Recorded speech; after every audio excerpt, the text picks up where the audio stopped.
شاء الله هنعمل مع بعض الملح المبهر بطريقة سهلة جدا. خليكم معايا عشان تشوفوا الطريقة للآخر. لو أول مرة تشوفوا القناة ما تنسوش تعملوا سبسكرايب ولايك وشير للفيديوهات. السلام عليكم ورحمة الله وبركاته. أهلا بيكم يا حبايب قلبي في قناة ديك البرابر. النهاردة إن شاء الله هنعمل مع بعض وصفة سهلة وسريعة مفيش غنى عنها في المطبخ. الوصفة بتاعتنا كلنا بنحتاجها وهي الملح المبهر. الملح المبهر مكوناته متوفرة عندنا كلنا في المطبخ. المكونات اللي معايا 5 معالق كبار ملح، معلقة كبيرة فلفل اسود، معلقة كبيرة كمون، معلقة كبيرة شطة. نبدأ ونسمي على بركة الله. بسم الله. هجيب طبق او بولة وهنزل 5 معالق كبار ملح طعام عادي، يستحسن ان هو يكون ناعم.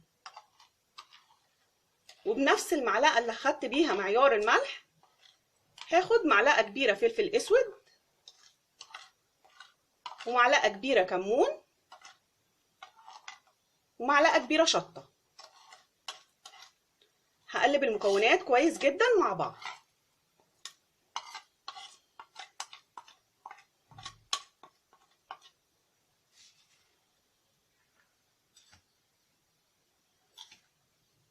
مفيش اسهل من كده. دي المكونات الاساسيه للملح المبهر. عايزين تزودوا بهارات تانية براحتكم. استخداماته عديده جدا، بنستخدمه على البيض وعلى الفول، وطبعا في الطبيخ واحنا بنطبخ بدل ما نجيب من كل برطمان شويه هنحتفظ بيه في برطمان وناخد منه على الاكل. شايفين الجمال؟ لو بتحمري بطاطس، لو بتعملي فشار، رش على الفشار برضو.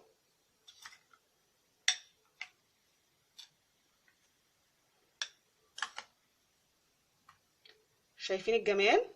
سهل جدا.